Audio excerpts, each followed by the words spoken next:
Boa noite a todos. Gostaria de agradecer a oportunidade de fazer esse trabalho do Swedenborg, Emanuel Swedenborg, que é considerado um dos precursores do Espiritismo. Agradecer a casa, agradecer o Manuel, que trocou o tema da noite, era outro tema, mas há um tempo atrás eu estava lendo uns textos do Swedenborg, descrevendo vidas em outros planetas, a vida em Vênus, acho que é. Eu gosto muito desses temas de universo e tal, e eu falei, quero fazer uma palestra do Swedenborg, por causa disso. E aí eu comecei a ver e nem consegui chegar lá nesse tema, e vocês vão ver por quê. Então o Swedenborg, ele nasceu em Estocolmo, na Suécia, no dia 29 de janeiro de 1688. Nasceu Emanuel Swedenborg. Depois a rainha Ulrica, não sei mais ou menos em que ano, deu o título de nobreza para a família inteira, aí ele virou Swedenborg. Quando ele era pequenininho, como tem muita coisa para falar dele, eu vou ler bastante também, mas eu vou entretendo também com os slides. Vocês lembram que na semana passada, na palestra da semana passada da Emile, da mulher do Kardec, disse que tem que se pôr em contexto a época, né? E também, no caso de estudar o Swedenborg, tem que pôr também esse contexto. Eles estavam saindo, digamos assim, da idade medieval, né? Da idade das trevas, da idade do dogma religioso. Estava tendo um renascimento da ciência, o modelo científico foi desenvolvido por Bacon, então a ciência estava assim, num patamar bem quente, digamos assim, né? Muitas invenções, muitas descobertas, a mente humana estava então saindo daquela fase de ignorância e dogma para uma fase bem científica. E é nesse contexto que o Swedenborg nasceu. A família dele era uma família religiosa, bem religiosa. O pai era um chapelão da igreja luterana, era uma parte da igreja luterana que eram os pietistas, não sei se se diz assim, depois acabou isso aí, né? Quando o Swedenborg era pequeno, ele brincava lá no jardim, que essa é a foto, né, ou mais ou menos a imagem, e ele falava com os amiguinhos espirituais. E depois vinha e falava, pai, mãe, eu falei com um menino, tal, e os pais viam, não tinha ninguém, mas a religião deles, eles acreditavam em espíritos, eles acreditavam em anjos, eles acreditavam no mundo espiritual. Então, para eles, era uma coisa normal. Então, o Swedenborg, também a sua mãe morreu quando ele era pequeno. Via espírito quando era pequeno. A mãe morreu quando ele era pequeno. Mais tarde, seu pai se casou de novo e a mãe trouxe felicidade ao lar. Quem que lembra essa história? Chico. Né? E as semelhanças não param aqui, é uma coisa impressionante.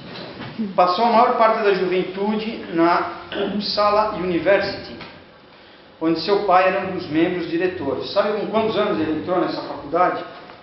9. Hã? 9. Eu te falei a semana passada.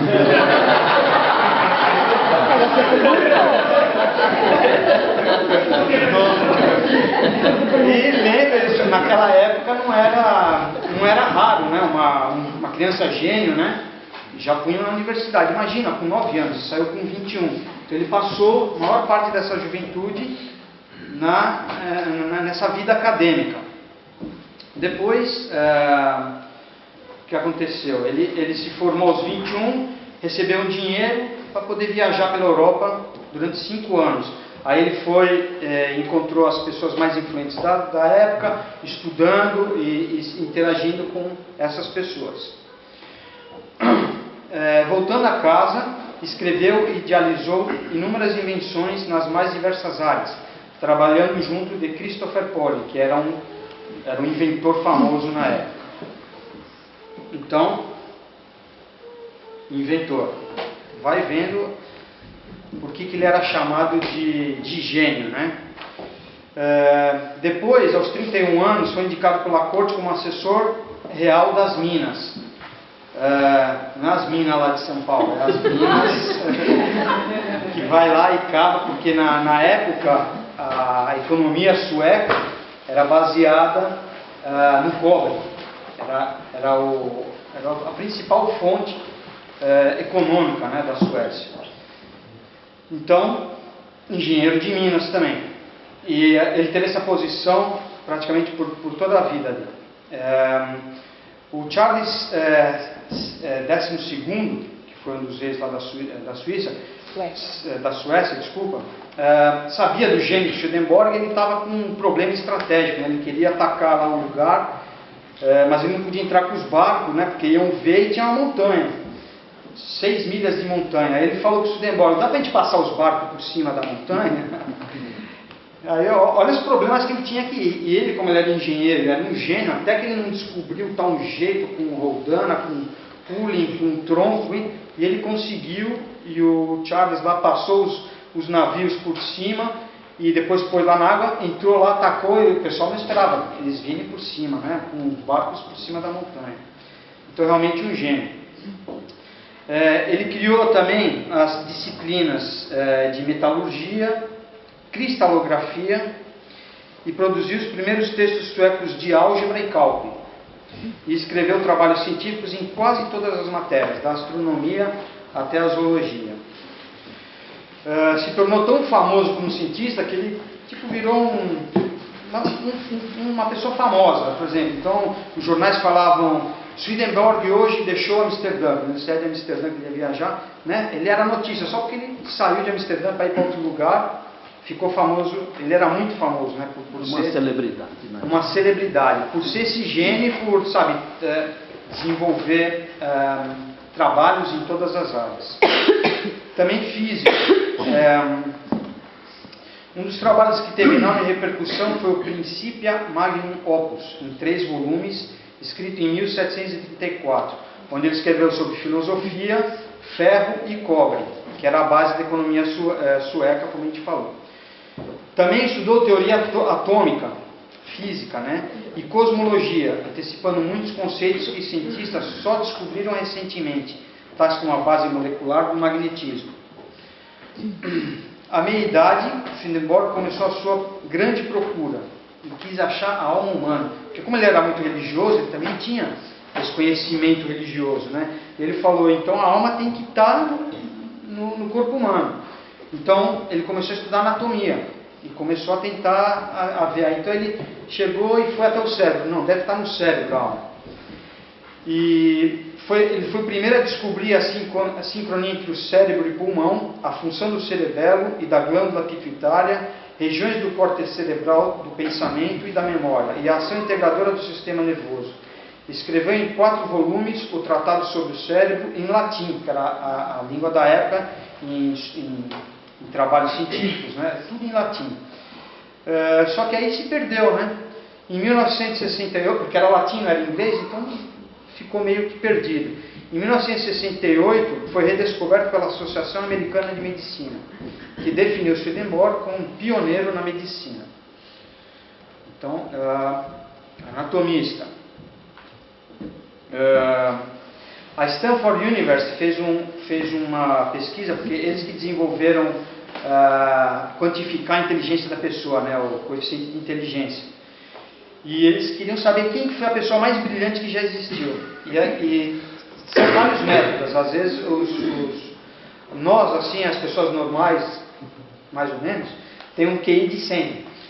E já é bem inteligente um QI de 100. Essas pessoas tinham um QI de 200, 220. Então você imagina, né? Não dá para conceber. Então eles chegaram teve um empate técnico, digamos assim, entre Goethe, 1749 e 1832, né, o grande escritor, o grande pensador, né? Goethe, alemão. Goethe. John Stuart Mill, 1806 1833, e o Swedenborg. 3 grandes pensadores, filósofos, escritores, gênios, né? Por mais que tentasse, não conseguiu achar a alma humana.